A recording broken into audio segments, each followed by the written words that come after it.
Hey everyone, welcome to Anarchy, the podcast about animes. With two brothers, I'm Ben. I'm Jonathan. And this week, we're talking about Hyoka, where all the things are almost revealed. Almost. Got one more episode.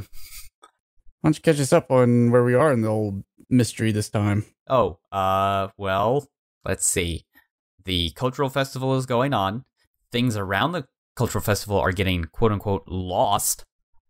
Helping things get lost is a mysterious figure known as Jumonji, who's definitely not an evil board game. Definitely. We know that now. Meanwhile, Oreki has to sell 300 copies of Hyoka because they ordered infinitely too many. The girls are off doing various tasks.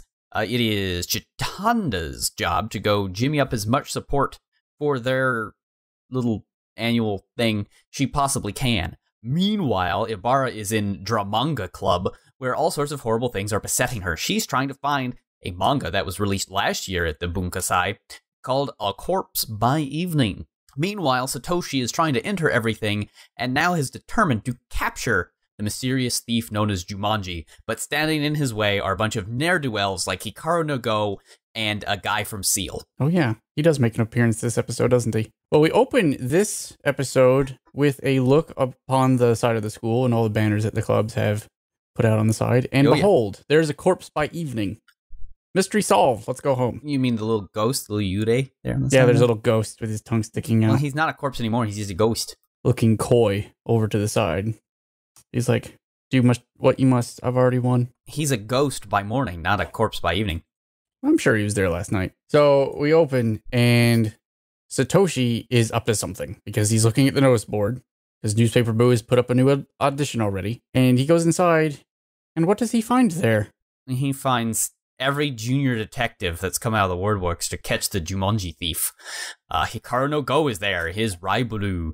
Captain Reddit from the movie arc is back, causing trouble for poor Satoshi, because everybody in the world thinks they can catch this guy.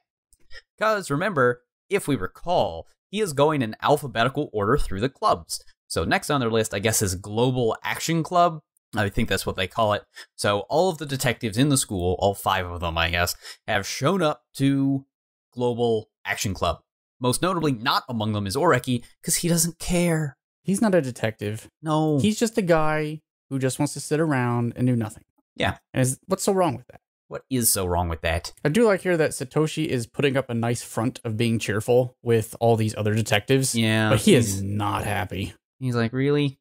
But it makes me wonder about the rest of the series, because if he has been putting up a front with these guys, maybe he's been putting up a front with everybody else. Well, we'll get to that later this episode if you I figure. If you just wait a little bit. Yeah. So we get her up and we get our title, which is The Last Target. The Last Hammond? I know how that goes. Yeah, that's Satoshi's head is replaced with Dio's.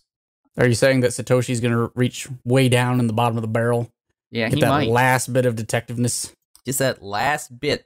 But when we come back to Chitanda, who sees a mysterious stranger looking at all the advertisements on the wall. She sees some weirdo in Crocs and scarves and trinkets and stuff, looking at a poster that is not important at all. That poster is still unimportant. Don't worry about it.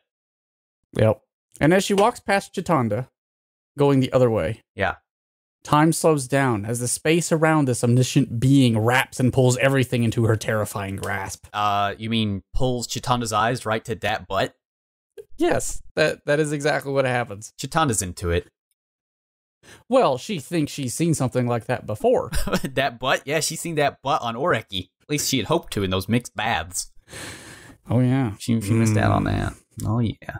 Yeah, they don't come out and tell us, but unless you have been asleep forever, this is obviously Oreki's sister, whose face we still do not get to see. Ever. We never see it. And Chitanda's pretty into this. She's like, I could dig Oreki as a girl, yeah. Well, she feels like she's met this girl before, and I figured it's probably in your nightmares or as she watches you sleep with your eggplant. She might. She's omniscient. She is. She knows everything. So we cut to the Geo prep room where Oreki is already taking a nap. It's first thing in the morning, and he's already napping. See, I'm not quite sure he's already napping as he is just still asleep. He just sort of sleepwalked here and sat down and just continued what he had been doing. Well, that's efficient, I guess. But he's decided that maybe using this incident with the whole thieving thing isn't such a bad idea. Well, they do have infinite copies, and this It's not does gonna get him be to start enough. tugging his hair. He guesses he'll think it over, he says, as he starts pulling his hair. He has hard work. He has a very hard job to do. I mean, he threw flour a couple episodes ago. We should point out that except for one scene where they're standing outside before school, he has spent the entire arc in that chair. Oh, and hanging out a window. He will continue. Like he said at the very beginning of this arc, this is the best job he could ever have. He's not wrong. Best job. We cut to Satoshi, who is at some club. Global it's hard Action to tell. Club. Well, we find that out at the end of the episode. Also, it says up at the top.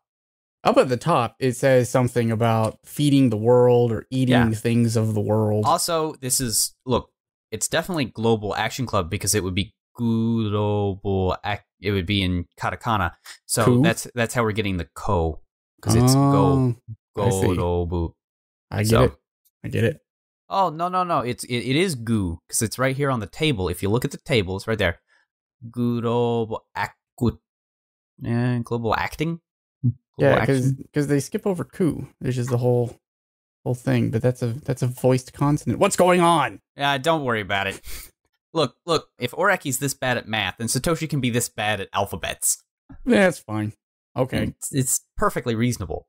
So yeah, they've all been standing around for way too long. Nothing is being actively lost right now. Yep. So several of the would-be detectives decide, you know what, we're bouncing. Yeah, because they're gonna go to Quiz Club. Even Rival Coon gets a text message that, hey, this was a feint. Actually, Light Music Club was hit. Yep. Because that's which K-on, which is K-E-K. K. Yeah. Oh, yeah, because Ko would be last. They lost a string. A string.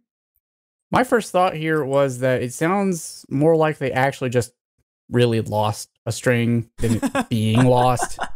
I like that idea. I wish Global Action Club had instead lost this pudding. They have a Giga Pudding up on their wall. They do. He's big pudding. Mina happy Giga Pudding.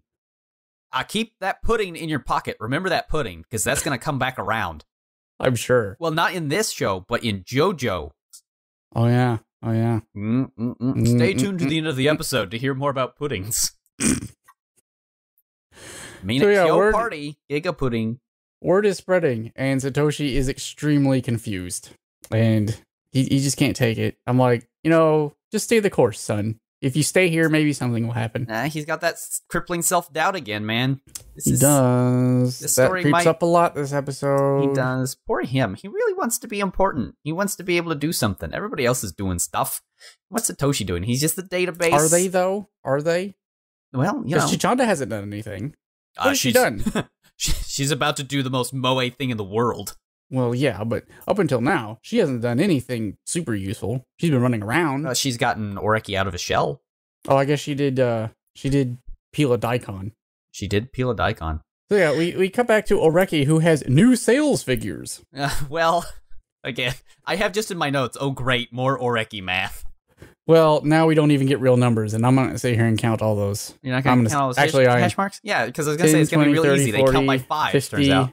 60, 70, 80, 82. They've sold 82 so far. That's pretty good. I wonder if that includes his pre-sales. I don't know if this is actually 82 or if this is like 97. I mean, it could Who knows? It could be anything. It could be any number. It could be an irrational number. I have no idea. We know it is less than 300. That's the most we can say. He does have a nice little flashback here about all the sales that he's made over the last day. He is still awful at sales. Oh, he's the worst. Still I wrote that down too, because his little fake smiles are just the worst. He's like, Yokoso. I am happy to be here. I'm trying so hard. It's not working. Hello. While he's daydreaming, a Neki waltzes in. Oh, yeah, and more face baiting. Such a stupid gimmick. Yeah, she waltzes in, instantly makes fun of him for conserving energy, and buys a book. Yep. I love how he takes the money from her, like, super sarcastic merchant. Right? He, like, does the arigato gozaimashita and, like, everything. He does everything by the book here. Both hands up to receive the coinage. He's hamming it up. She doesn't really pay that much attention to that. She is fixated on this mirror that is on the table. She's that's not something you'd use. How did you get this? He does explain that, he's gotten that mirror through the straw millionaire scheme he has been doing. Yeah. That started with her dumb pin, and she's like, okay, well then I'll take this, and I'll give you this cool manga on top of your head. What manga is that? Is that a manga that we might know about? It may be. Really? If it has to do with groups of trees at nighttime, you would be right. Is it a Corpse by Evening? It is a better spelt Corpse by Evening, yes. Okay. Time out. Okay. What the hell? How? Okay, no, I have a great theory. How does she know this crap? What kind of witch is this woman? Well, she's a witch. She's clearly a witch. She is a witch. She knows everything comes around. Time is a flat circle. Everything is connected, man. Okay, no. So I have a theory here. Let's hear your theory. Maybe it makes more sense than anything I can come up with. So. Sure. I'm pretty sure it's established at this point that in middle school, which would have been last year, Ibara and Oreki were going out, right? Sure. Right. What was Ibara's favorite manga last year? A Corpse by Evening. A Corpse by Evening. And if Ibara happened to go over to Oreki's house and be like, hey, Oreki, you should read The Best Thing in the Entire World. Or maybe she just had it in her bag and took it over to Oreki's house. Right? That could happen. Sure. And she left it there. She didn't leave it at her relative. She left it at Oreki's place. His sister saw it, took it on her overseas travels to read, and now he's like, well, the Ibara girl's probably still around, and she lost this book, so I'm going to give it to Oreki again, because he probably doesn't even remember seeing it ever in his life. That's a good theory, although there are some holes with it. The holes are? If she took it on her crazy trip, it would be in less of a pristine condition than Not necessarily. This is Oreki's sister, man. Still, she can preserve it with mind bullets. Okay, well, if we're going back that route, she's still a witch. Yeah, I mean, I'm cool with that. I mean, she's a witch regardless. She knows too much. She's in the right place far too often. Yeah, well. She's Deus Ex sister. Yeah, she's cool. No. It's cool. No. It's wrong. That's cool. Too convenient. Too convenient. Serendipity. Nope. She was training hot. Nope. Okay. Theory 2. She was, given where she was in Nepal. Or Theory somewhere. 2, she has learned Hammon and can tell the future using Hammon, just like Ton Petty could. I'm totally fine with that. I mean, she's still a witch, but now she's a Hammon witch. Yep. The witch can do just about anything, turns out. So she bounces out. Yeah. Having done her witchery on Oreki, she's gone. Never to be seen in this episode again. I have it that she floats out of the room, because that's sort of what she does. She sort of floats about.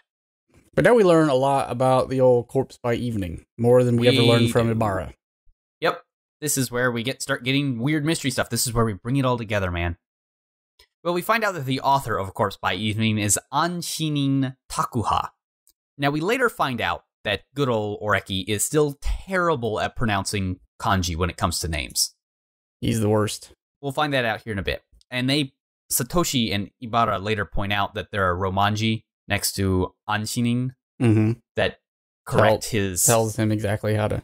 Yeah, and in the scene where they do a close up on the author group, his thumb conveniently covers up the romanji. So yeah, we don't see it either. He's just like, oh, what's this? As he covers up the pronunciation guide. It's like, oh, you must say it this way. It's like, no, he's bad at names. Yeah. So yeah, he figures that it's not actually the author; it's actually a group name because he starts reading the afterword. Whoever is writing this says that they only worked on the backgrounds. Yep. And not all of the people in the circle are actually in Manga Club. Yeah. But they also say that no matter what, they are not going to disband after this one work. Stay together, and for next year's / this year's Kanyasai, because here's where we're getting temporal shenanigans again, because this was written last year, that they were going to stay together so they would write another manga for next year / this year's Kanyasai. But that doesn't seem to have happened, right? Because there's no weird mystery novel being sold. He says that writer A-san, is going to write a mystery that they've never written before, and they're going to model after a Christie novel. A famous work. Yes, a very famous work. And the manga that they will produce will be called Kudryavka's Order. Yes. Which we learn later from Satoshi is the name of a space dog. It is space dog. Space puppy. So it should be pointed out that the word used here for order, Junban, means literally order. It's not like a command. It's a sequence. Okay, sequence. Okay. That is minorly important because English, we have a bajillion synonyms. Yes. So it's more like whoever the Space Dog sequence. Yes, Space Dog sequence. Stay tuned for next year's manga, Space Dog sequence. And before the scene changes, Oreki thinks to himself, he's like, well, I know what Junban means. Yep. And I know several Christie novel names. Uh-huh. And then his sister's words echo in his head about this manga maybe staving off his boredom. Yeah. No, dude, she knows. She sees it all. She's a witch. Now she sees it all. Yeah, later on when Oreki starts putting it together, I have it here that's all connected. There's chemtrails in the water. Go buy gold. We're full-on conspiracy nut time in this episode. We're cool. Buy gold. Yes. Actually, thinking back at her robes and her amulet and all that stuff, she kind of looks like one of the goddesses from Ah My Goddess. Yeah, she does a little. Yeah. So maybe she's a Norse goddess, and she's just come down here to our plane to screw with Oreki for his entire life. Is there a Norse god of mystery and stupid puzzles? I'm going to look it up. All right. Norse god of pointless puzzles. Mischief? I know Mischief. That's Loki. Yeah, that's Loki. Yeah, that's easy. He's got a hat with big horns and likes to bug his brother. Also, he may or may not be a Skrull. Oh, there is one. Ooh. It's Glut. Oh no, it's Honir. Honir. Tell me more. Does he own a car? Tell me more. Did he get very far? Why is this? This is a terrible website. Most websites are. Worst website. How about this one? You have a million pop-ups? Glut, the not secret wife of Loki. That's not. So it is female. That's nice. That's good to know. No idea. I'm going to say Honir. Okay. And move on from there. I don't know where. Stupid Google. You don't know anything. It's not even on this page. The word is not even on this page. Bing, ask Jeeves, Ben. Ben, ask Jeeves. No. Jeeves might know. Let me go to Alta Vista and find out. There you go. Netscape. So anyway, yeah. We cut to Chitanda, who is about to knock on the door of... Now, I do have to say... Yes. That Chitanda, for this whole arc, has a very good knack at almost knocking on a door. Has she not actually knocked on a door yet? I don't think so. Every time she goes to knock on a door, it opens up right before she does. Maybe she's also a witch. No, I think maybe she managed to knock on the door at the very beginning when she was going to go see the student council, because she knocks on it a bunch and they're like, oh, guess not home. Oh, yeah, that's right. She turns around right at one of the guys in student council. Yeah. So she gets to this door and it does open before she can actually knock on it. And the president of Broadcast Club comes out. Yeah. And she's like, oh, hi, I'm from Classic it's me, Club. It's Chitanda. I'm the president. And this guy goes like, nuts. What? Yes. You.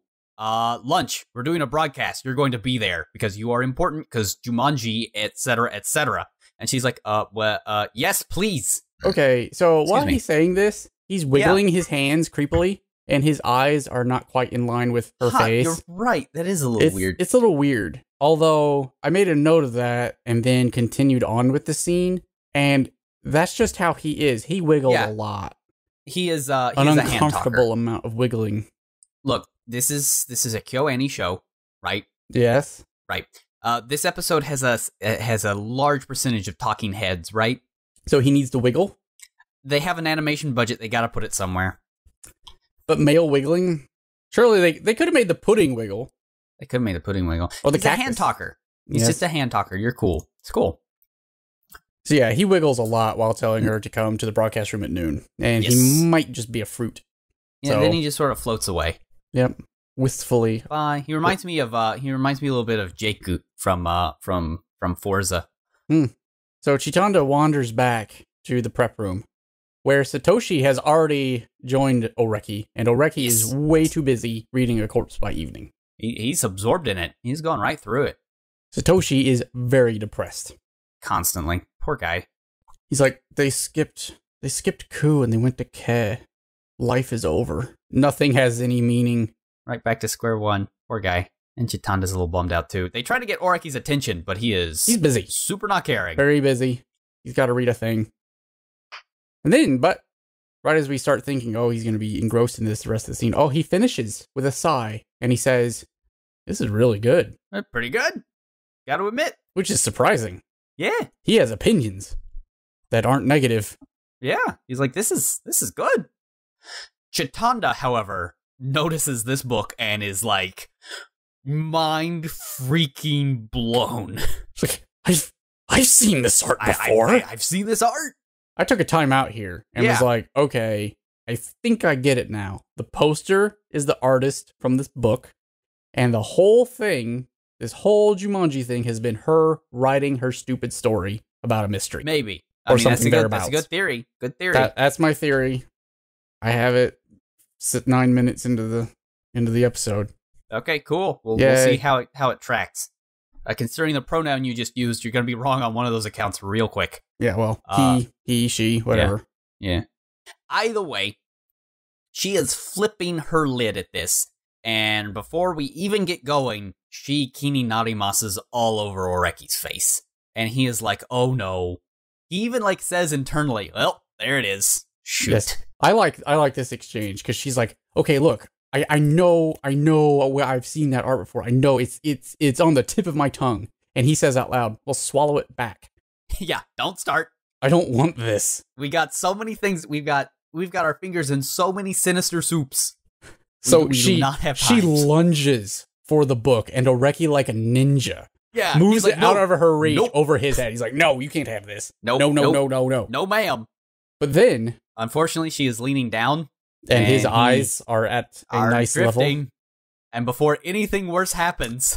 Well, as this is happening, I wrote down that Irisu's shadow is lurking behind her. Oh my. She's using what she got to get what she wants. Yeah, there's a sidelong glance where Oreki is gives some pleading eyes to Satoshi, and Satoshi just giggles. He just laughs and he laughs. Is like, yeah, we've been there, bro. But he relents and just coughs up the manga rather than continue any indiscretion. This is Brighton Satoshi's day. There's a great shot with Chitanda in the middle flipping through the manga, Satoshi cracking up, and Oreki just looking dejected to the side. I gave in again. Why can't I say no? You know why. Search your feelings. You know it to be true. He knows it. But yes, Chitanda does in fact say that she has seen this art before. It is just like that poster. Well, she doesn't know that yet. She needs to go check it out. Well, yeah, but she thinks it looks like that. She says it looks like that poster, but she's not positive if it's the same. So she asks.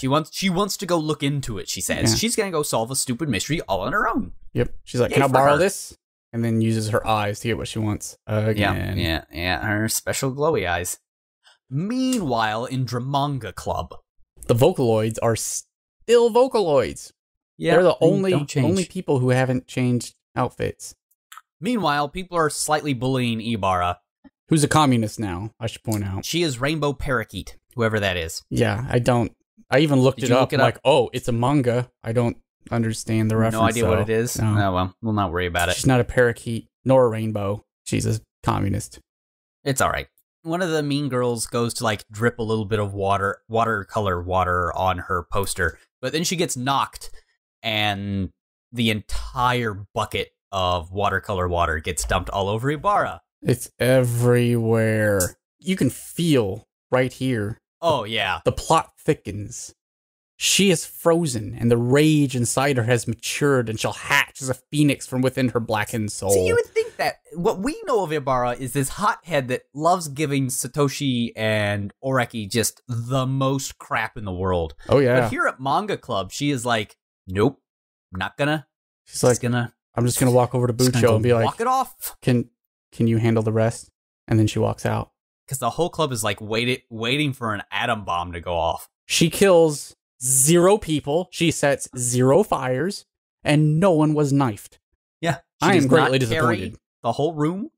If this were Elf and Lied, we'd had a completely different scene. There would be paint all over the walls. I do like how the girl who spills this on her she started out saying, "Oh no, look at me. I'm going to trip a little bit and splash some of this used paint water on your face." Ha ha ha. But suddenly she's like, "Oh, things have gotten out of hand." Yeah, because she's gonna be mean and kind of a jerk, but then the This is whole too thing far. splashes, and she's like, "Oh no, far. I did not." I'm very. Oops. Oh no. Oops, indeed. You know what this water looks like? It doesn't look like water. It looks like that sludge that the astronomy club was making. Ooh, it kind of does. But yeah, it's just used paint water from when they wash the brushes. So we cut to Ibara having changed into her tracksuit from gym. And she runs into Excitanda. What's great about this little scene is right before they collide, they have completely different expressions. Chitanda's just so happy, so pleased as punch with her manga. And Ibara's like, my life is over. Yeah. Everything is ruined. Over. Nothing means anything. Let the void consume me. And Chitanda's like, I love rice. I love everything. Everything is great. I love rice. Everybody should be daughters of farmers. I'm curious about things like rice. Yeah. So they run into each other and Chitanda's like, hey, Ibara, you have to come with me to look at this poster and check out this manga. And Ibara explodes. Literally, she just explodes, and the show gets really weird.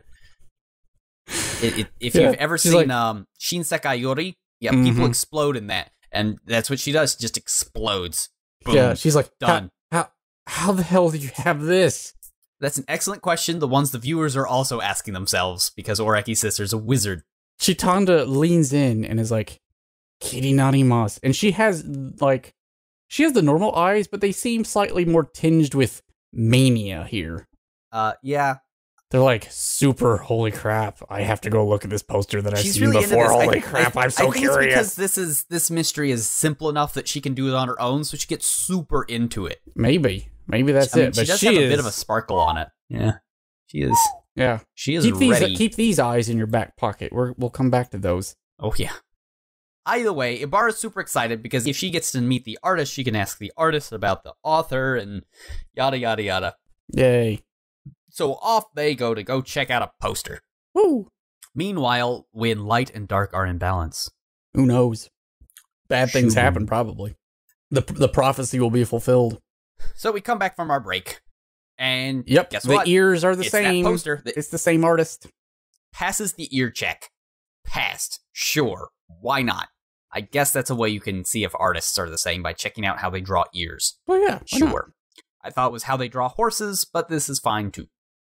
And then Ibara is like, hey, you want to find out who wrote this? Sean's like, yes, I do. I want to see. I want to know.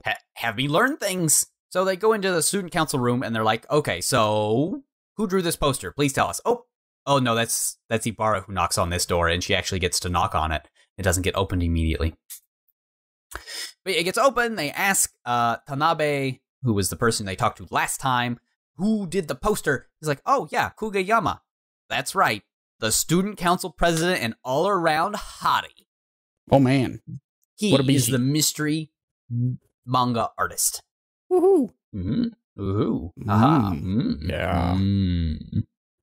So Ibara's like, yes, let's go talk to him. Let's go find out author things. Let's go do all of this stuff. And Ibara is just super pleased. Maybe the dream team is still doing their thing. Oh, they are. It's just now it's probably thieving. Mm-hmm. They're probably thieving now. Or they're filled with crippling self-doubt and are never going to do anything again. Well, that could also be true, yes. They go back to club room. Yep. And Chitanda is so thrilled to tell Oreki, I know some things. I figured some things out all on my own. I did the thing. She's like, okay, I know who did it. It's Kaguyama. And he's like, no, who now? Kaguyama. I don't know who that is. Like the whole club is like, what? You can't be this stupid. They are infinitely bikuried. He's the student body president. He's like, I always thought it was read Rikuyama. Because he's bad at kanji still. He's really bad at names. Really bad at names. He also finds out that Anshinin is actually pronounced Ajimu, which is a place in Kyushu. Sure, why not? And Chitanda's like, Yeah, you should have known that because there are letters here to help you out. Romanji. Yeah. It's not furigana because it's in Roman letters, but yes, it's right there. The actual author, Ibara fills them in. Yes. Is Anjo Haruna. Yes. And she really loves that manga. Who? Ibara. Oh, yeah. Oh, no, Ibara, like, freaking loves that manga. She is so into it. And Oreki remarks how rare it is for her to frankly say that she likes something. And that's fair. Well, she's pretty frank when she is about Satoshi. It's like, yeah, I want a piece of that Satoshi. But Satoshi's like, no, lol, jokes and happy times. Ibara asks Oreki if she can borrow the manga some more. And Oreki says, nope, I'm still using it. I'm using it. That's an odd turn of phrase, don't you think? Busy. I'm using it for something. I got things to do with it. Yeah. So now we move into probably the best scene of the episode. Hands down. Hands down. Yeah, so to set this up, Chitanda mentions the broadcasting thing. Yeah. Oreki is shocked and has some concern, and he needs to start Moe hair twisting. Yes. And when he looks up, everyone is looking at him. Oh, yeah. Oh, and if you I love how they all notice that he started thinking. You have everyone's character in one frame. Oh, really? Because Chitanda is looking at him like with expectant and ecstatic eyes. Ibara is nonplussed. Satoshi is giving him like this grin. Oh, like constantly. Yeah, he's like, what You're right. What's going on? That's a great shot. Yeah. Oh, hold on. Stop the presses. Yes. Is the cactus still there? The cactus is there too. Okay. Just checking. Right behind. That's very important. Right behind Satoshi is an arm of the cactus. We're good. Oh, good. The whole crew is here. And Chitanda's like, so, what do you think? He's like, about what? I don't know things about stuff. And Chitanda's like, oh, never mind. And so something was decided, but we don't know what. But he doesn't care either, so it's fine. And Oreki's like, okay, here's the deal. I need to talk this over to somebody. The girls are useless. Slash will get me hyper distracted. So he's like, hey, Satoshi, can you go outside for a minute? Let's go meet on that stupid bridge. And Satoshi's like, hey, why? Is it because you figured out something about Jumanji? And he's like, oh, freaking hey, why would you do that? And Sean is like, hooray, tell me things. I want to know the things. And then Oreki says out loud, you've set off Chitanda's eyes. I like how the show's just a little bit meta like that. How like people in the show know the little mannerisms of the actual like show characters in a good way. It's like realistic. Oreki tries very hard here to back out. Yeah. He's like, no, it's not about Jumanji. Not at all. It's about stuff. Boy stuff. That I gotta. It's bros. It's bro talk. Real but talk. No one is buying it. And Chitanda, Pout Tanda comes out in full force. She's like, but I'm just as curious. Why does Satoshi get to know? Why not me? And Oreki breaks. Oh, like, instantly. But okay, it's about Jumanji. Hooray! But he said, but and she gets her bright eyes start up, and she's ready. He's like, but it involves a very adult topic. And then the eyes are dead. She's like, they're like a doll's eyes. It's like, it is the best picture I've ever seen in this show. She's like, what? Oh. Here's the thing, though. This puts a dagger right in the heart of your yandere, your corrupted yandere theory, with all of her mixed baths and things. Well, maybe she just doesn't want to admit in front of other people that she has such thoughts. Yeah, that's fair. Maybe she's being caught, and yanderes go weird when they get caught. You know. Yeah, they do. That tends to end up with everybody getting murdered, though. Yeah. So we cut outside the bridge where Satoshi's like, okay, dude, laugh it up, dude, fuzzball. Okay, let's hear your adult topic. And it's like, yeah, the adult topic is just more Jumanji stuff. Don't worry about it. It's a feint. Absolutely. He's just like, some things don't make sense to me. Here we get Oreki's thoughts on the situation. But not just that, we get Satoshi exploding because Oreki is like, okay, so here's the deal. I have some questions about Jumanji.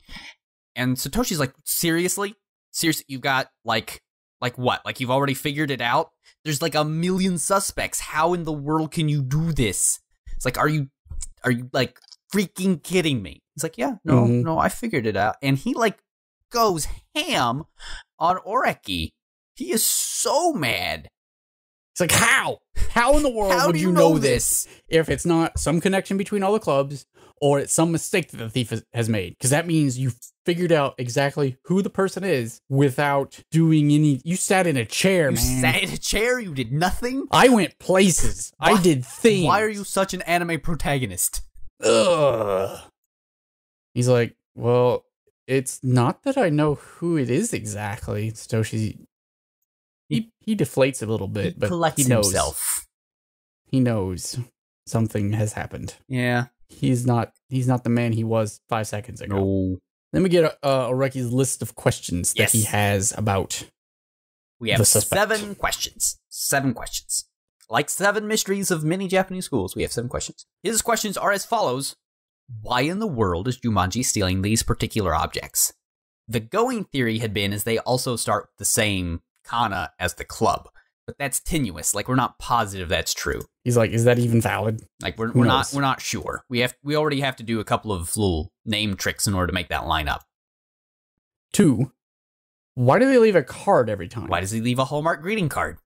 It's silly.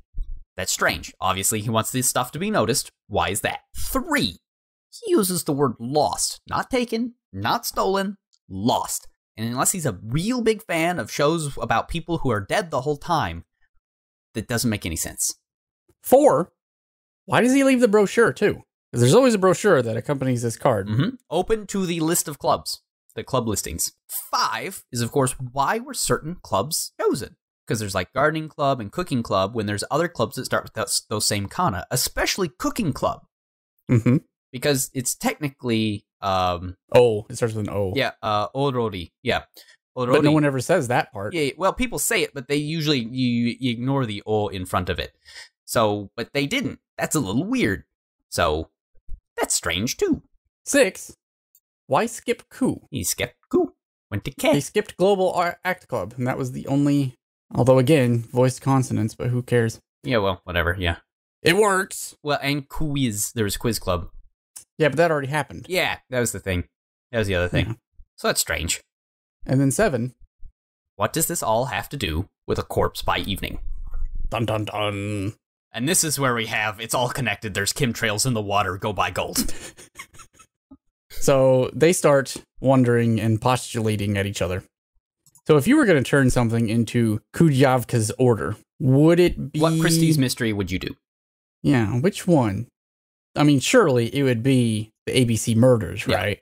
Aha! But this is where Satoshi's dumb trivia about how this is a space dog is like, well, space dog, that's a weird circumstances. So that could be weird, like, and then there was none. Or Tin Little Indians, or a couple of other names that you could call it by, some of which are very impolite these days. Satoshi kind of knows what he's trying to get at there a little bit. Also, is there a manga being sold this year called Kudrovka's Order? Super no. Like, I have no idea. Ibarra would know. Or he's like, well, whatever. We'll get to that later, I guess. Yes, it was a space dog that died in space. Oh, so it's a dog that died under weird circumstances, which could be like, and then there was none. Also, the Jumonji incident was basically announced in Corpse by Evening, or at least something related. Yeah, they seem highly related. Is Oreki's claim? This is very curious. It's very curious. This all seems related by gold. Also, Jumonji seems to be doing all of this thievery or losing things, all without really interfering with the clubs. Yeah, that's a little weird. It's nothing high profile enough that's really ruining anybody's day or ruining the Bunkasai at all. Most of them don't even notice, except for the card. Like, this would be stuff you wouldn't even, like, realize. Like, even the lost ladle, like, you wouldn't really get. You just be like, that's weird. Except that there's the note. So clearly, it's all connected. Yeah. All of it. Go buy gold. Satoshi is either not pleased or does not buy it. It's really hard to tell. I think he's not pleased. Yeah. But he's out. Yeah. And so he's like, I'm going to go back and check on Chitanda because you kind of left her there dead. Also, you need to constantly check on Chitanda or she'll wander away and get curious about what's under a rock and fall in a hole. Fall into a well. But Oreki calls after him. Tell Chitanda to prepare something for Club that begins with Ko. So the guy has something to steal. Yep. Satoshi's like already on it. I've already decided to get the complete manuscript. Yep. Which makes more sense in Japanese than English. He pauses at the door and pins all of his hopes and dreams on Oreki's hair twirling. He's like, "Yeah, man, don't let us down." And it is here that our man Satoshi is thoroughly defeated. Oh yeah, he's done. He's out. He tried. Poor guy. It didn't work. I remember the end of the last episode where he was all like, this is something Oreki can't do. You're gonna have to catch him in the act, and I'm the guy to do it. And now he's like, well, and so much for that. There goes that. Meanwhile, Chitanda is on the radio. Yes. Hooray! This is just pure Chitanda happening right now. 100% Chitanda. So they get the little countdown. They're in the little audio booth. They're ready for the thing. This is the last little scene of the episode. Time's counted down. Captain Hand Talker starts going off. You're listening to our special edition radio. And here with us today is, of course, the president of Kotenbu, Chitanda Eru. And she freezes. After a few seconds. But then she realizes, I have to say something. So she says, hi. Yeah, thank you for having... And she bows into her microphone. Yep. Bam. That the whole school is listening in on. And we instantly cue music. Thus alerting the entire school that she is the most mow in the entire school. She is the mowest mow to ever mow. Bless her heart. Bless her heart, indeed. And then we just go to Kimi no Mystery. Yeah. The mystery this week is, can anyone be more moe than Chitanda? Not with those dead eyes. Not with those dead eyes, and not with her bowing into a microphone. Those mania eyes. Just love it. She's introduced, so she bows, because that's what you're supposed to do, and she hits her head on the mic. And then we see the preview for next episode. Yes. Which is an empty school, everything is sad, the end. Life is pain. Life is pain. There were chemtrails in the water, and everybody drank it and died. So, what was your best of this episode? Oof, man. Is it Oreki's sister? Maybe. Chitanda's dead eyes? Maybe. It's gotta be Chitanda mowing the microphone to death. Right? Like, come on. She destroys that thing. Oh, she bows. She's ready to go, like, all the way to the floor with this bow, but she's sitting down and just hits it so hard. You remember that time she got drunk and bowed right into the desk? She didn't bow into the desk. She just fainted into the desk. But yeah, she's doing it about that hard. Yeah, it's the same force. Straight down. Just funk. That's going to leave a mark, is all I can say about that. Yeesh. So my best, I would have to say, is that there are a lot of little things adding up to whatever this mystery is, and I can appreciate that, because they're all very little subtle things. It's all coming together. Gold. There's no apparently simple answer that's staring everybody in the face. Yeah. And that's probably because the culprit, if it's something that I think it is, for once actually wants to stay hidden. So they're actively avoiding Oreki. Yeah, sort of. It's not something that he can figure out after the fact. Yeah. Like, it's happening now. Yep. Yeah. So I appreciate that. Yeah. You like it when a plan comes together. What was your worst? Oh, the worst is the collection of junior detectives at the very beginning of the episode. They're so good at their job. They're so terrible. They're so good. Well, they're so good at being terrible. They don't do anything. Hikaru no They Go hang out for and like 10 Captain minutes and Reddit are leave. both there. They're like, we're gonna figure out this mystery. Don't need no. Oreki's nowhere. He doesn't care. I wonder what they're doing right now over at Quiz Club. They're probably off. Quizzing. Probably not. They've already quiz clubbed. Quiz Club is they've quizzed probably off. everywhere. Yeah, they've already quizzed. They're probably playing the poetry game and seeing that magic show and getting their fortunes told. Maybe they even went by a cult club and did a witch's woo. Oh my. So I think you can guess what my worst of this episode was. Oreki's sister being the best. Well, it has to do with her in the episode, yes. Them still not revealing her face. Her face. What? No, look, okay. I don't know why it bugs you so much. It was cute the first time, but there's no reason for it. It's not like she's some sort of secret. It's just... there are times and places to frame out her face or a character's face like that consistently. Look. Like Dr. Claw. Look. Now, if you're going to make a suggestion like she is Dr. Claw. She could be Dr. Claw. I think I made that suggestion already on this show. Well, yes, I think you did. Because she had that Maneki Neko. Yeah. But, okay, maybe she is Dr. Claw. Yeah, see? By gold. It's all connected. All right. Okay, I mean, yeah, it's fine. It just doesn't make sense. Just think of Dr. Frankenfurter. It's all about the Antissa. I guess, but it's just not. There's no point. Except for the Antissa, right? It's like, I mean, they're never going to reveal it. And at this point, no matter... See, that's the thing, is no matter what happens now, if they reveal it and she's like the most Bishonen of Bishonens, all we're going to be like is, that was... She would be a Bishojo, Ben. Well, that was she would be a Bishojo. That was less than expected. I mean, she could be a Bishonen, but she's probably a Bishonen, you don't know. I mean, that could be Chitanda was staring at her butt. Yeah. So maybe it's actually, yeah. That's why they won't, because she has a mustache. That's why they won't show her face. Hey, there you go. Just big, thick mustache, handlebar. There you go. Yeah. What's your MVP? MVP? Oreki's sister, obviously. Mm. She knows just what to do. She knows what she's got. Too well. Too well. Almost too well. Mine is Satoshi for soldiering on despite his internal griefs. Despite his crippling self-doubt, he soldiers on. And then he pins He's not all like of his hopes and dreams. Who decides that everything is the worst and Irisu needs to be taught a lesson and etc. etc. etc.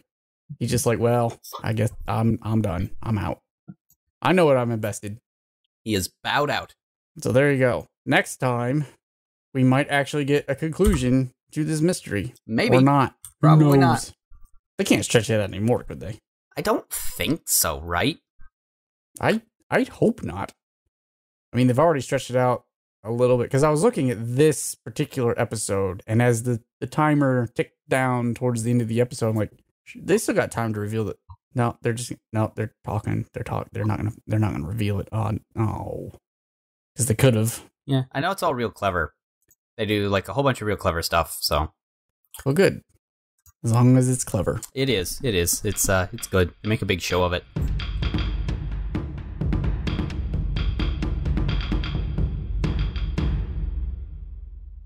You watched anything this week besides Overwatch? I mean, one does watch Overwatch. Yes, actually, I have. Hooray! Hooray indeed. What was it? I finally watched Little Witch Academia. Hooray! It's the best. It is the best. I love witches so much. And, well, that has witches. It has a lot of witches. Witchy, twitchy witches. All kinds of witches. I've not yet seen the sequel. It's an hour. We decided not to watch that one yet. Oh, is it out yet? Yeah. What? Part 2's on Netflix. Go watch it. How'd I miss that? It's on like Hulu or Netflix. I don't know, but it's 55 minutes. I gotta go find that. Yeah, go watch it. I haven't watched it yet. There's something about Witch Parade, which I'm thrilled about. As long as Susie gets to do stuff. And also, Susie, I guess, had a bit of a cameo on Trigger's show this season, the little Space Patrol show, which is animated super well. I've seen lots of little GIFs from it and stuff, and it's... Kiznaiver? Not Kiznaiver, the other one. Space Patrol Lolico or whatever. Anyway, Susie does a little cameo in it. But I've seen some GIFs from it, and it's got some great animation in it, but I've not watched it. Huh. So what did you think of the overall effect of Little Witch Academia? Well, just in the first like 5 minutes where they're showing off, you're like, this has more frames in this opening, like 30 seconds, than an entire episode of most anime. It's true. It's like they are simply showing off. They are. And I cannot complain. Also, it's got witches. It's got witches. Witches. It does. Many witches. What I really like about that show is it's 25-ish minutes. Yep. And it tells a complete story. It tells a complete Disney-esque story. It does. Fully developed characters and everything in 25 minutes. Yeah, I know, it's crazy. It's amazing. Like, why can't you other shows do this? I mean, most of this is just good writing. Yeah. Yeah, it's written extraordinarily well. I mean, you don't have to animate it at the school. I'm glad they did. But they didn't need to. But this just means that you other guys have no excuse. No, other than to not have good writing. Talent. Well, that's the thing is, it's you could say it's talent. I mean, it was done by Trigger, but it was done for the Young Animators Challenge thing. Yeah. So it's a bunch of amateurs getting help from Trigger. Yeah. That's it. So, yeah, the establishment has no excuse. Uh, Bernie for anime director. It's because the anime industry, much like the comics industry in the United States, has become rather inbred to self-appreciate themselves. Yeah, I mean, that's what Miyazaki said, and he's not completely wrong. He's not wrong. It's become an industry by otaku for otaku rather than for wider audiences, so it's gotten a That's little why inbred. we have all those shows with infinitely many words in their title. Yeah. Yep. Yeah, it's kind of... Have you watched the Spider-Girl one yet? I've not yet watched the Spider-Girl one. I It's watched... Spider-Girl. You need to watch the Spider-Girl. Is the spider a witch? I can't tell you anything about that because it would be spoilers. And you need to just go in there Well, and watch if it. it's not a witch, I don't care. I love witches. It's 25 I minutes. love witches. Yeah, but you like I like You witches. Japanese traditional kind of I stories, do, right? but I also like witches. Mm-hmm. Yeah, never everything. I have only had time to watch one thing. And that again, was? Sailor Moon. Oh, yeah, I imagine. In fact, I watched it right before this. So it's fresh in my head. Mm. Not a lot happened. It's a lot of just girl drama, I think. I mean, Sailor Saturn's coming next episode. But Sailor Moon and Sailor Chibi Moon are now both Super Sailor Moon and Super Chibi Moon because Chibi Moon is alive again through the machinations of a not dead Hotaru. I was going to say probably through the machinations of friendship. In which case, there is friendship. So much friendship. There's a lot of friendship. Does it? They all stand around after they're reunited and cry that Hotaru is missing. And oh yeah, there's a Mistress Nine who's monstrous and evil, and she's below us. And the 3 hours who are currently holding it back are like tiring out, and it's probably going to lose. But let's stand here for a bit and talk about our feelings. Feelings until are very Tuxedo important. Mask shows up and was like, guys, The end of the world. I know you guys are having a moment. But there's that's a thing right there. See it's coming. It's coming. If it's not Pharaoh 90, then I don't care. It's gonna be Pharaoh 90. Yeah. So at the end of the episode, the two moons fire their respective moonbeams at the Mistress Nine. Yeah. And then we cut to the end of the episode. Will their attack succeed? Will they defeat Mistress? No, they won't. Sorry, they're not going to do. That's not how that works. They suck. Yeah, you know. Yeah, after last episode or the one before, I guess his last, Sailor Moon kills Hotaru's dad. Oh. And that is the last thing last useful thing she does. Oh. This entire arc. Poor Sailor Moon. Yeah, she's useless. Yeah, but Tuxedo Mask, though, he is on the ball. He spent this entire time tending to a dead corpse in his apartment that he stole from a hospital. I feel like tending is a very bad word. He does say after she leaves, my wife pointed this out, she gets her soul back, jumps up, is all weepy because her friend is dead now after saving her. And then Tuxedo Mask is like, I know you're having a moment right now, but would you like to go fight? I know you're dead a second ago. But fighting might be more useful. Maybe you should go fight instead. Can you go like doot the monster with your pink sugar heart attack? That would be nice. She actually does. She gets a good whack on the back of Mistress Nine and throws her down into Pharaoh 90. Does it do the thing? Does it go doot? No, they don't have the noise this time around. Gosh dang Sorry. it! But it's the best. I mean, I never cared for it, but to each their own. You don't appreciate good things. I don't appreciate Sailor Chibi Moon. You don't appreciate good things. She's so superfluous to everything. He's not Sailor Chibi Moon. Well, that's a whole nother thing. A whole other ball of wax. You would be right. Whole nother thing. Is Diana there? Diana's there. Diana and the cats are down in their control center. Nice. Not helping. Under the arcade, I assume. Yeah, they haven't done a damn thing the whole arc, actually. No, wait. Well, they haven't left there the whole arc. They did do one thing where they pointed out, hey, this Hotaru girl, see her dad and how her dad has like evil a face pentagram for an eye? That seems she bad. might be bad news. Is she popping out of a horse? She did not pop out of a horse. Although definitively say she is bad news. Mistress Nine popped out of the back of a Hotaru. So that's pretty with bad. Spikes and stuff. Yeah. Popping out of a person. No, because we know popping out of a person isn't as bad a news because we've had that parallel as well. And Speedwagon did not say that. No, he's just like, Santana was bad news. news. Happening. Just he's clever. He's a clever, he's clever a boy. clever cookie. But yeah, next episode, finally, we're going to get Sailor Saturn probably at the end of the episode because they're going to have to stand around and wait for her to happens. Pop out. Because I figured it's going to be full 13 episodes. I don't see why they'd stop at 12. Man. And once Sailor Saturn shows up, there's not a lot of stuff to do. Yeah. She is omniscient. Yeah. Well, not omniscient. She's omnipotent, basically. Yeah. The way that they spent so much time focused on feelings and having a moment. I mean, that's what this show's about. It's about friendship and moments. They cried for the second half of this episode. Good. Like, that's what Sailor Moon's about, love and friendship. That's fine. I'm just a little concerned that when Saturn comes out, she's going to be more Hotaru-like than she's going to be Sailor Saturn-like. Because Sailor Saturn could not give two craps. Yeah, well. Could not care. She's like, look, stuff to do. You let that thing down there do stuff. Kabloomers. Also, you let her pop out of my back. I'm sort of pissed about that. So I'm going to go take care of that. And you guys can sit here and have a moment. Why does Saturn get to do this? Is it because Saturn in Greek mythology ate his kids? Is that why? I think it has more to do with Naoko Takeuchi not running having out of planets.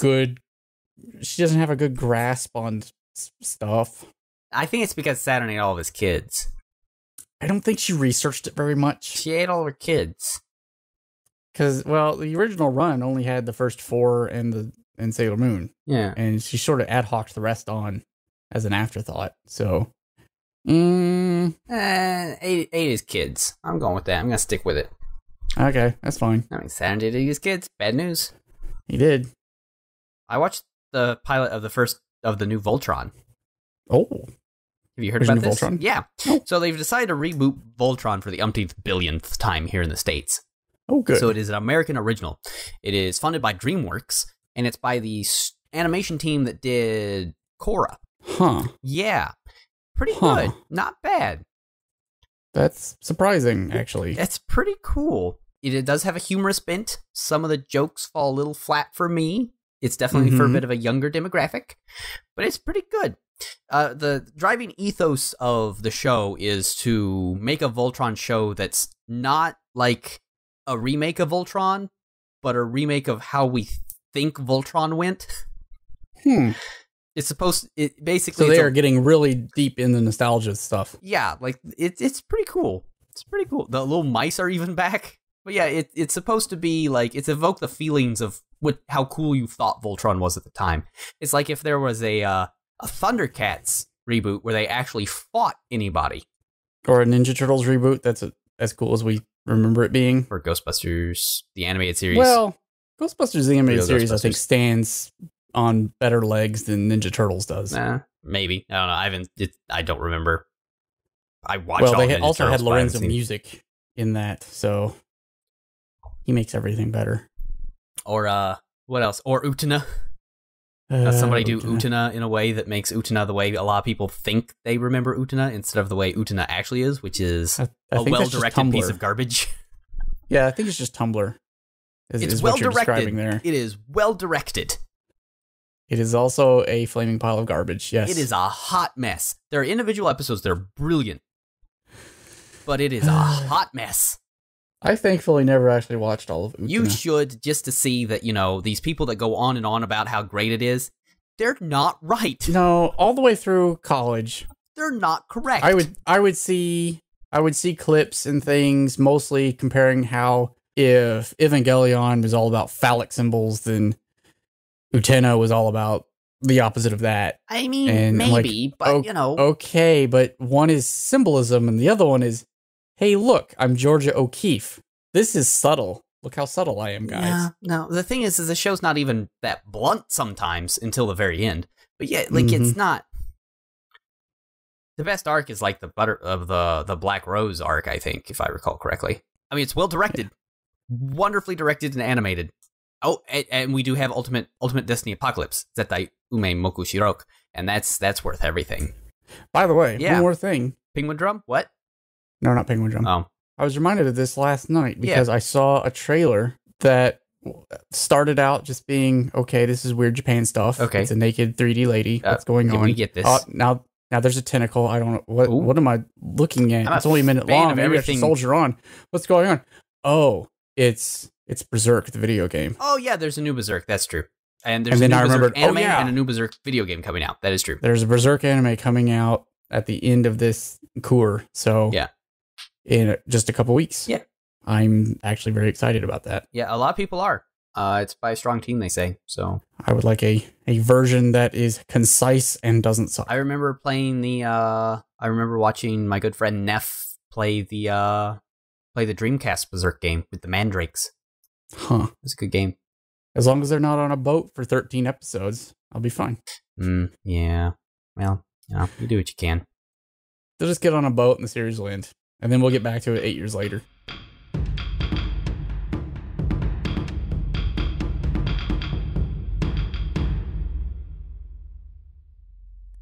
So anyway, back to people who might want to eat their young. Oh, sure. Let's talk about Lisa. Well, not yet. We don't care about Lisa yet. We have to ask very important questions like, will this water make a Viking? No, it won't. Yeah, you're right. Okay, so good old JoJo's Bizarre Adventure. Yep, episode 16. Lisa Hammond coach. Lisa Hammond Senpai. So we open up with an explanation of JoJo having, he's got poison rings around his deformed heart, and now around not his trachea, but his rather entire his spine. Yeah, well, we'll not worry about that. Also, check out his eye sockets in his skull, because they're giving us an X-ray of JoJo and showing us where the rings are. Yeah. And his eyes are just sort of... Even his skeleton is dope. There's probably a million things wrong with his skeleton, but I like it. He's dopey to the core. Let's put it that way. They are dopey eyes. He is dopey to the core. Poor Joseph Joestar. Either way, we get caught up on the fact that, he's going to have to beat up some pillar boys before the rings dissolve and murder him to death. Yeah, he's in despair, though. Yeah, so we open... Once we're done with this little X-ray, we just have JoJo sitting in a room in Venice, Italy, saying, "What a disaster!" He's curled up, basically in the fetal position, in a chair, just hands on his head. What a disaster. What am I going to do? I should have said a year instead of a month. Why am I so dumb? Yeah, it turns out the Pillar Boys ain't no dummies, and definitely wanted to make sure that JoJo would keep his word, so he put those poison rings in him, and he didn't think they would do that.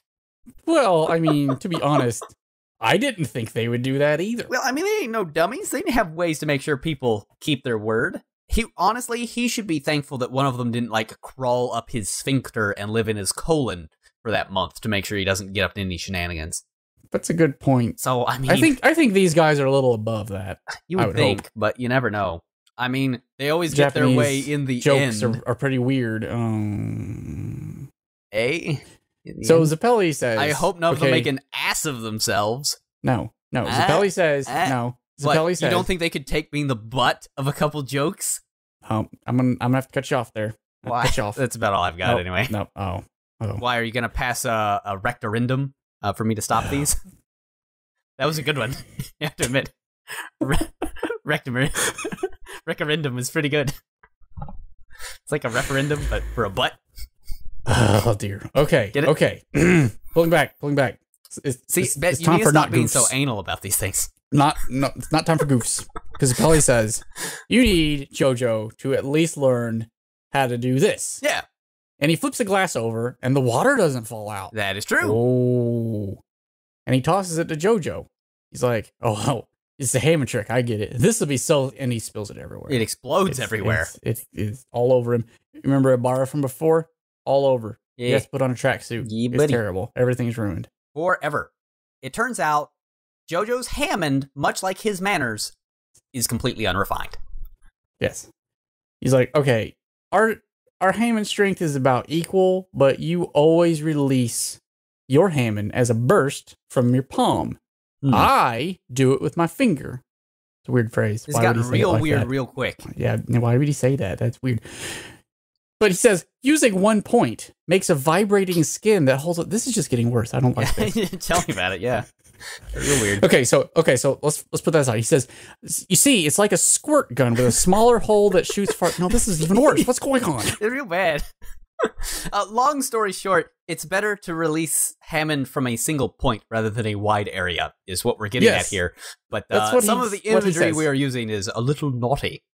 Yes. I also like, it's a squirt gun with a smaller hole shoots farther. You got that, chump, is how it is translated on Crunchyroll, and that's great. You got that, chump. I just like the idea of Caesar Zappelli calling JoJo a chump. So basically, he's like, we're here in Venice. Caesar's like, we're here in Venice because you are going to learn how to control your Hammond from the person who taught me. So there you go. JoJo replies, oh no! Oh no! He says, those are two words I hate the most, effort and work. What a guy. Joseph Joestar is the worst. You remember that one time he wasn't a hero and the narrator's like, hey. Don't worry, guys. Don't worry. He's actually a hero. Oh, wait. No, he's not really.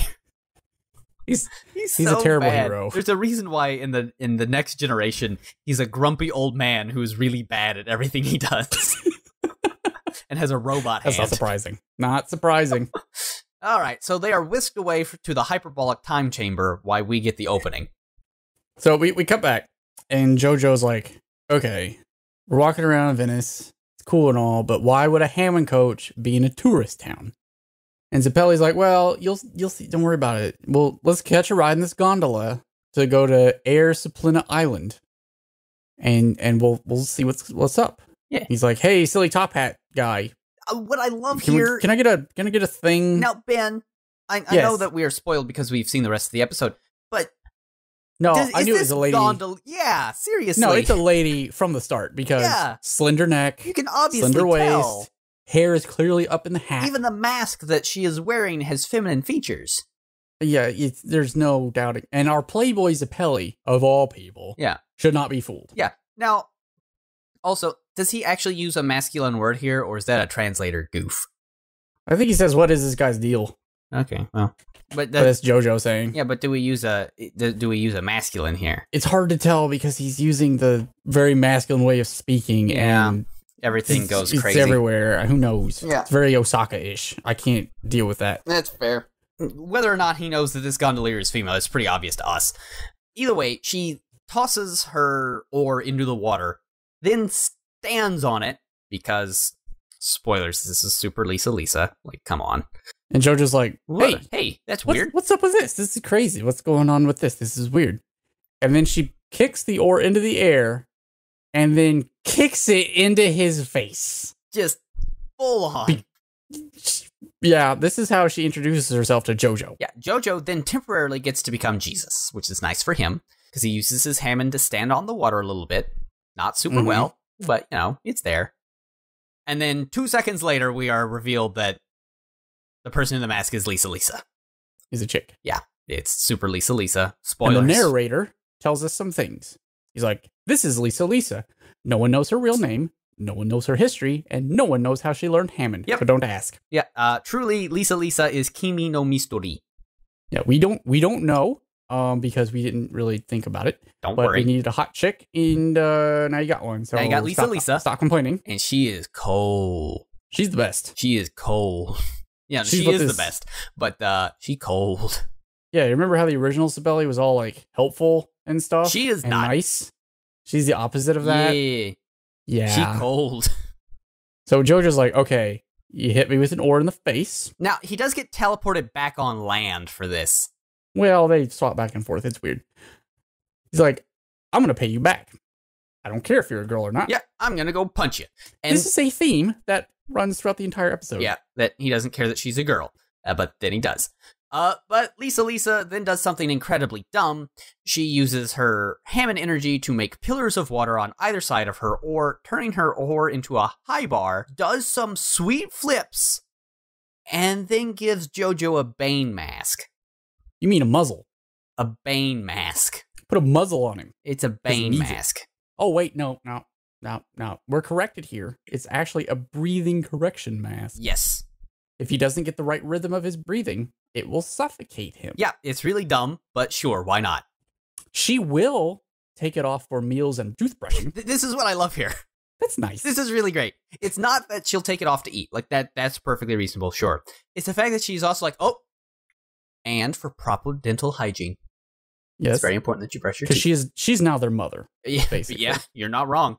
This is how our mom raised us. She's like, Yeah. put on this mask. Run 100 kilometers with this on. I only take it off for meals and for you to brush your teeth. Deal with it. Climb this pillar that's greased up. Do it. Do it with your fingertips. You can do it.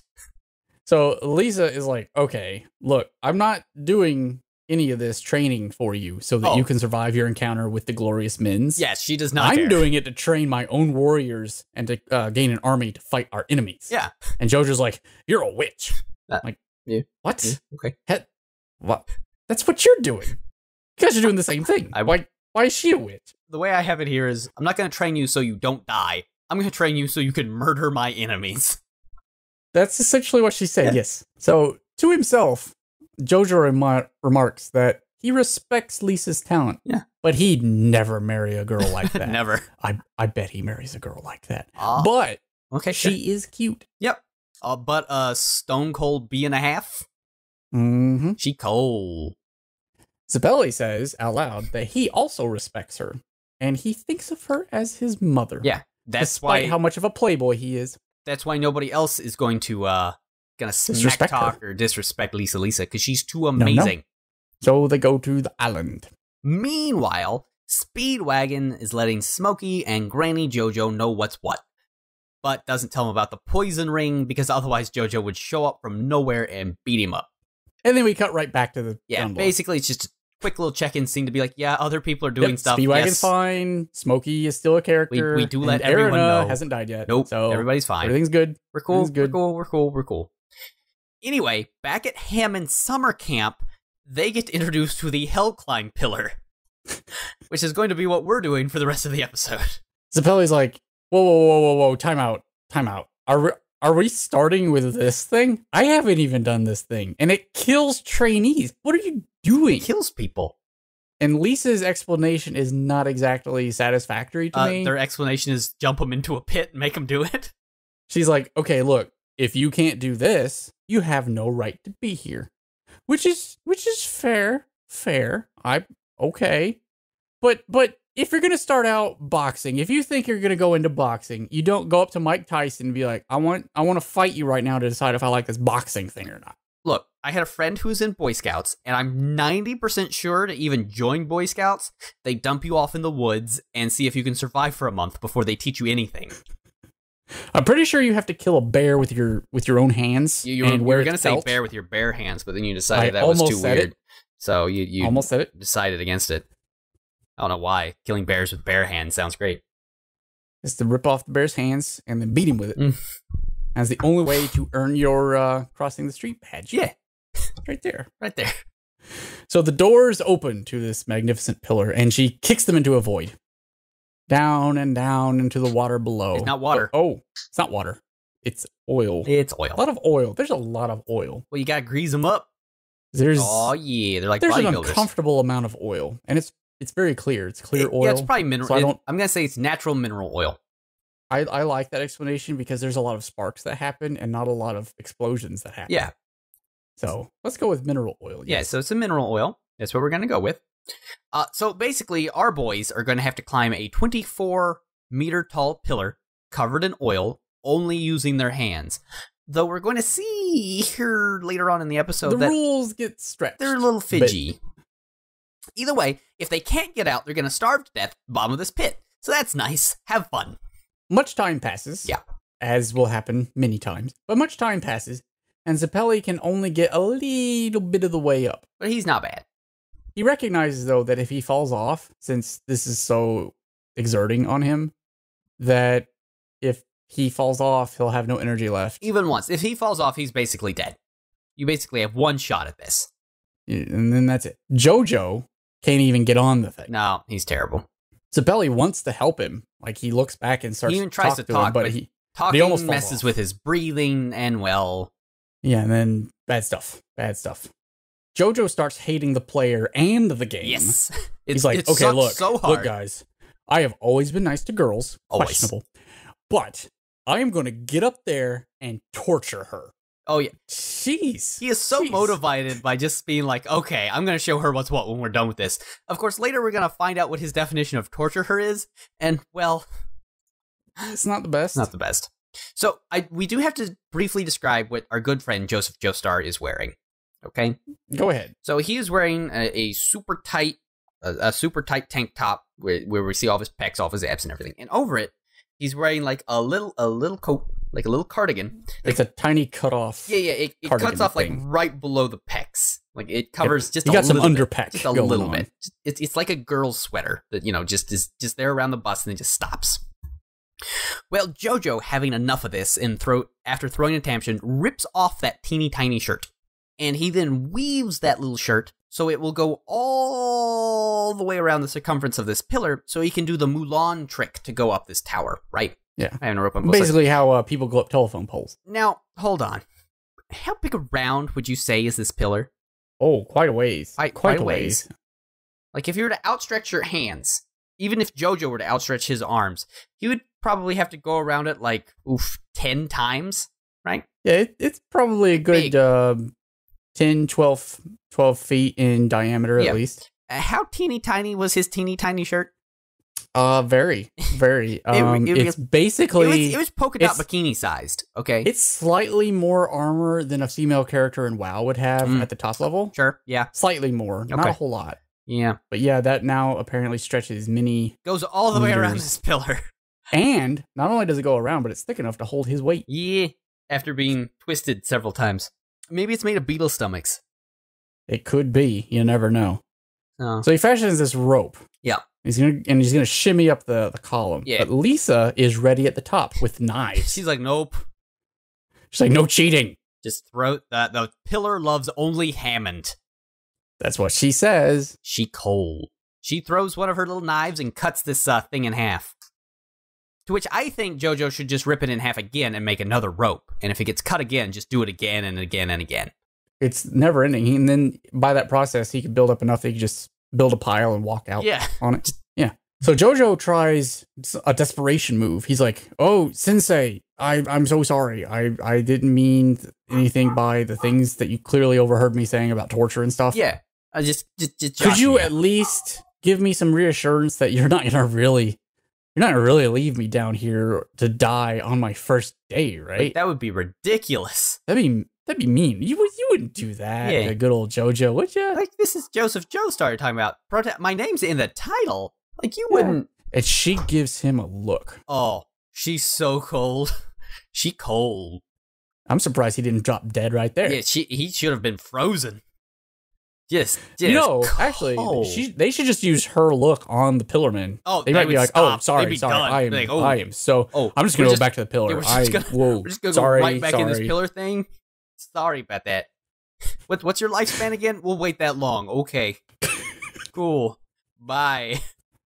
And then Jojo makes a remark to himself. He's like, "You being cute just makes me more angry about this." Oh, he throws such a little temper tantrum. He has lots of tantrums. He gets so mad that ads have to cut him off. So we get our break. When we come back, it's been 28 hours. Zeppeli is almost to the top. He's 15 meters up. He's 9 meters away. 15 meters to Jojo's 0. And Jojo's looking up at Zeppeli and trying to work out, what's going on. Yeah. And now remember, this is taking 28 hours. Yep. He's thinking, Zeppeli's fingers are almost coming loose. No, Gambare, guy. Gambare. Do your best. Keep soldiering on. It's great. Well, he's about to fall again because he's just hanging on by his fingertips. Oh, well, no, he's fine. Oh, well, that's weird. Yeah, he's like, This repeats several times. Yeah. And then he realizes... So he figures it out that this is just like that dumb glass of water thing. Oh, the fingertips thing. Yeah. So Jojo, figuring this out, poses gloriously. Yeah, does a sweet pose. So sweet. That is his reaction to figuring things out. Posing. You know what? I wish Oreki did this. I wish when he figures things out. When she figured out that poster, she'd just be like, super muscles and everything. She is good, yeah. Ready. It's like, yeah, I figured out that poster. What are you gonna do about it? Yeah. This is the sweetest pose. He even there's 3 of him now. Yeah. With stickers and multicolors. It's great. It's everything. Everything is happening. I'll give it a shot. Yeah, So he launches himself out of the water and onto the pillar. Oil. And he sticks. He sticks. He did it. He says, my Hammond is sticking. Fingertips are great. Yeah. It's weird again. It got weird. Oh. Now, he then congratulates himself on figuring this out. Yep. And we should point out that at the beginning of the episode, Zappelli told him what he just figured out point blank. Yeah, well. It's like, yeah. Have you met Joseph Joestar? So Jojo says, how am I going to torture that woman? He is motivated solely by ways of getting back at Lisa. I had been hoping that he had forgotten about that part of his plan. No, he is so sore about all this. What a simple puzzle. So another 24 hours pass. Caesar is now at 18 meters and Jojo at 16. He's gaining fast. He's doing quite well. But he has now figured out why in the world Zappelli has stalled. The pillar at the top flares out like a funnel. Yeah, so you start getting some wicked overhangs. Or, as Jojo puts it, this pillar is as mean as that woman. that's the same quote I had in my notes. This pillar is as mean as that woman. So mad at Lisa. Too bad Lisa is the best. So another 3 hours pass. Yep, we got Caesar at 19 and Jojo's at 18. Jojo, having exerted himself furiously, sees a crack. And he's excited. He's like, oh, there's a crack in the thing. I'm just gonna hold on there. I'm just gonna hold on to this little crack so I can catch my breath, and it's gonna be great. It's gonna be the best. It's a trick. Yeah, there's a little lever in there, and when he hits it, bikuri, a sheet of oil starts shooting out of the pillar 20 meters up. And he remembers Lisa's words. The pillar only loves Hammond and rejects all else. All else. Much like Lisa. She only loves Hammond and rejects all else. Pretty much. Yeah. Also, Zappelli, who has had a pin on him this entire time, a pen, I should say, with an E. He was waiting for a trading quest to start. Oh, he was. He was prepared. He had heard that A Corpse by Evening is a really good manga, and he was just waiting to start up that sweet trade quest. It's like, I gotta get my hands on that manga. All I need is a broken pen. Well, good news is, so he's about to end up with a broken pen. So he gets out this fountain pen, and he sticks it in that sheet of oil. And, well, it turns out this sheet of oil is coming out at such high pressure, it's basically like a water laser that they use to carve stone and cuts his pen in half. Right in half like a razor. Yeah. Ugh. Caesar is now displeased both with the sheet of oil and Jojo for having created it. So he looks down at Jojo and gives him this look. And Jojo's thinking, are you mad, bro? Sorry. You mad? But, any normal person would take a break here when able, because there's a crack. Why would you not? However, I just thought of this. Yeah. And now that the trap has been sprung, could he not just hang on there for a bit? Maybe that's what he's doing. We don't know. He could be. But he does say, whoever made such a trap is twisted. Yeah, because they were like, oh, here, have some help. Nope, have a thing that's going to cut you in half. You should have thought about that. Oh. What kind of horrible person, what kind of monster would make this? Yep. But Caesar is not thinking about how much Jojo sucks. We are, but he's not.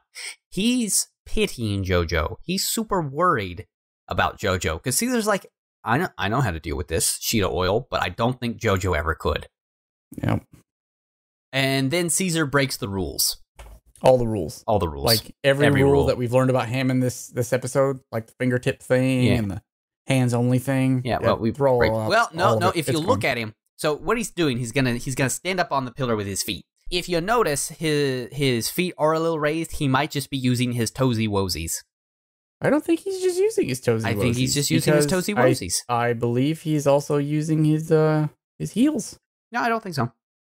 Either way, what he does is he summons up a bunch of attractive Hammond at his feet and a bunch of repulsive Hammond at his fingertips.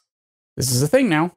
There are two opposite kinds of Hammond that Caesar is going to use, one at the top of his body, one at the bottom of his body, to basically wriggle through this sheet of oil like a fish. And he does it. He does. He busts out like a glorious dolphin. And Jojo is doomed. Yeah, he's like, I can't. F that. Yeah. No. 9 hours later. Yeah. Even Jojo's impressed. 9 hours later, Caesar makes it to the top. After a 61 total hours. of 61 hours. He meets Lisa and begs her to stop the oil because if she doesn't, JoJo is probably going to do something stupid. Yeah, gonna do some do or die moment that's gonna be really stupid. And at that moment, JoJo does something incredibly stupid. Yep. And at that very moment, he's like, I should try a do or die moment. I should do something. But while Caesar is pleading, Lisa continues to be the coldest. And she's like, no, I'm just going to stand here doing my own sweet pose. Thank you very much. Thank and you. Having no facial expression. So JoJo does do something incredibly stupid. Yeah. He backflips up the pillar. Yeah. Grabs onto the sheet of oil. Yeah. And rides it like a reverse surfer using Hammond. Yeah, buddy. He's like hang gliding on a big leaf. Except it's oil. Except it's oil instead of leaves. Yep. And he rides it all the way to the edge. All the way to the outside edge of the pit that they're in. And he jumps onto the wall, which is not a pillar. Yep. It's a wall. He even ends up 3 meters from where he was. So that puts him at, what, 21 meters, I guess? So he's just 3 feet from the top. Lisa is impressed. Yeah. No one's ever thought of that before. What a clever boy. Clever girl. However, the outside edge of this is even more overhanging than the pillar ended up being. So he's about to slip and fall to his death. Yep. He starts slipping, and Zeppeli grabs him. It's like, sorry, Sensei. Lisa's like, Lisa teamwork. nods and allows it. She finds Teamwork, it's all right. that's good, fine. Learning teamwork is good. Weren't you exhausted too? And he's like, oh yeah. oh yeah, this sucks a lot, turns out. It's pretty terrible. But then the announcer comes on and lets us know that after 9 minutes and 13 don't let goes, JoJo finally reaches the top. In a total time of 61 hours and 9 minutes. Just slightly behind Caesar, who, to be fair, Caesar has been training his entire life, and JoJo has done this whole thing in just 9 minutes longer than it took Caesar. Yep. That's pretty impressive. Now at the top, JoJo has decided, I'm going to torture Lisa now. Yep. So he gives her an option. Yes. He's like, shall I strip you bare or pinch your nose until you cry? That is his torture. His torture is, I'm going to pinch your nose until you cry. He's had 61 hours to think of this. And that's the best he could come up with, was, I'm going to pinch your nose. The look that Zeppeli gives him while he says this is the best. You're just the dumbest. It's like, so much disgust. He also comments, man, I thought he was pretty easygoing, but it turns out he's pretty vengeful. So to distract him, Lisa throws a glass of water at JoJo, and now he can hold it upside down. Yeah. Everyone is impressed. The glass of water didn't make a Viking. That pillar has made a Viking. Well, there's no wine. No, I know. That's what but the pillar did.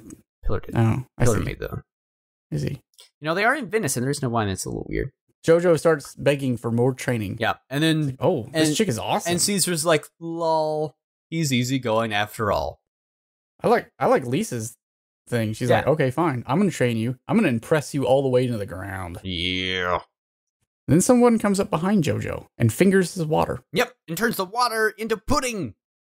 Oh my. Remember that pudding from before? Yeah. From the poster? Here it is. You can take it out of your pocket. It's probably a little gross, but here's the pudding now. The pudding is all over this guy's finger. He's just big.